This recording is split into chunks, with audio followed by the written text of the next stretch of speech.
नमस्कार friends, wonders of India में आज हम आप सबको एक ऐसी घाटी की सैर कराने वाला हूं जो न सिर्फ बहुत ही खूबसूरत है बल्कि यह कई रहस्यों एवं रोमांचों से भरा पड़ा है। पर दोस्तों, हम इस खूबसूरत रहस्यमय यात्रा पर आगे बढ़ें। आप सबसे रिक्वेस्ट है कि यदि आपने अभी तक हमारे इस चैनल को सब्सक्राइब नहीं किया है तो कर लीजिए, क्योंकि मैं अपने इस चैनल पर इस तरह के रोमांचकारी एवं आश्चर्यचकित कर देने वाले वीडियोज़ अक्सर लाता रहता हूँ।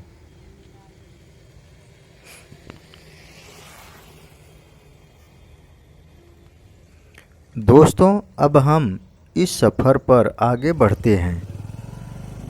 यह खूबसूरत छटा लिए हुए घाटी दरअसल बरधा घाटी के नाम से जानी जाती है, जो मुख्य रूप से मध्य प्रदेश के रीवा जिले के मुख्यालय से लगभग 47 किलोमीटर दूर दक्षिण दिशा में मौजूद विंध्य पर्वत श्रेणी में मौजूद है। इस घाटी से होकर रीवा से जवा डभौरा होते हुए यूपी-एमपी को जोड़ने वाला एक बहुत ही खूबसूरत, खतरनाक व रहस्यमयी मार्ग मौजूद है। आज हम जिस पर चल रहे हैं, दरअसल यह वही मार्ग है।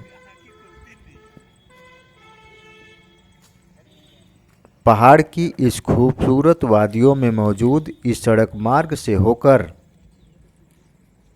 गुजरना एक बहुत ही खूबसूरत एहसास के साथ साथ मन में सिहरन सी पैदा करने वाला होता है।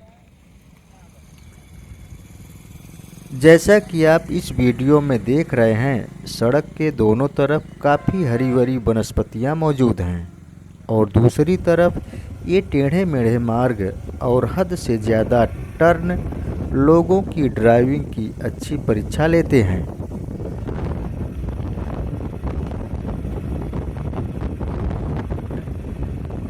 दोपहिया वाहन से तो यह यात्रा कुछ आसान है, पर 4 व्हीलर जैसे बस एवं ट्रक का इस रूट में चलना काफ़ी साहस भरा कदम होता है। इस मार्ग में कुछ मोड़ तो इतने पास हैं कि बड़े वाहनों को उनसे घूमना बड़ा ही मुश्किल होता है। कभी कभार तो ट्रकों या बड़े वाहनों को ऐसे मोड़ों पर घूमने से पहले गाड़ी को रिवर्स भी करना पड़ता है।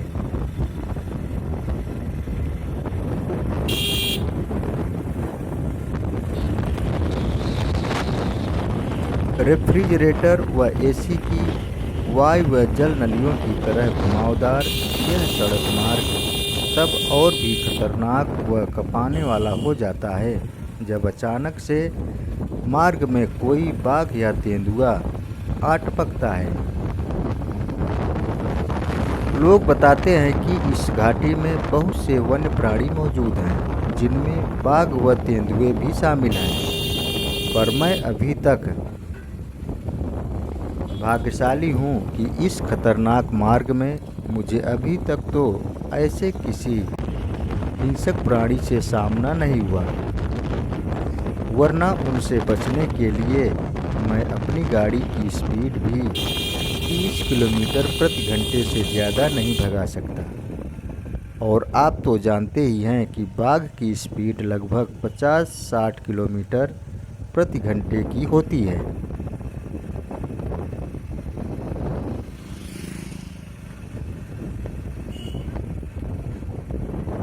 खैर, वह बाद की बात है।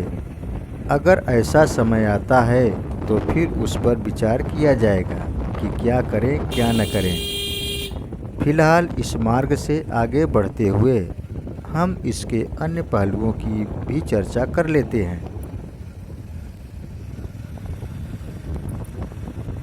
लोग बताते हैं कि इस मार्ग से रात्रि को चलना काफ़ी खतरनाक होता है, या यूँ कहें कि यह मार्ग रात्रि को पूरी तरह से बंद रहता है। इससे कोई आवाजाही नहीं होती।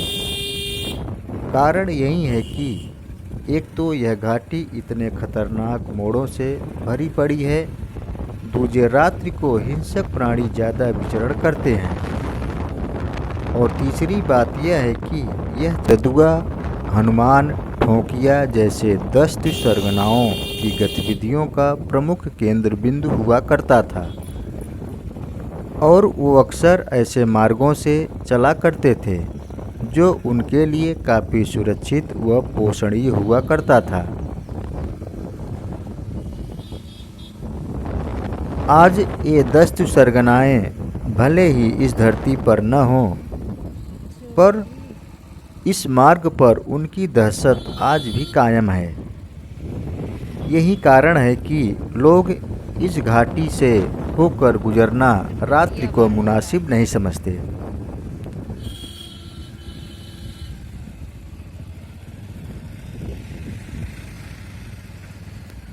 फ्रेंड्स, इस घाटी के मध्य में हनुमान मंदिर मौजूद है, जहां न सिर्फ आपको पीने के लिए पानी, रहने के लिए जगह मिल सकती है, बल्कि यहाँ आकर आप कुछ राहत महसूस कर सकते हैं। अगर मार्ग में आपको कोई व्यवधान उत्पन्न हो और रात्रि का समय हो तो आप यहाँ ठहर सकते हैं, पर यहाँ भी आप अपने आप को पूरी तरह सुरक्षित न समझें, क्योंकि यहाँ भी चोर उचक्के आ सकते हैं और बंदरों की टोलियाँ आपका कोई कीमती सामान, खाने का पैकेट समझकर उनको लेकर जंगलों की तरफ भाग सकते हैं।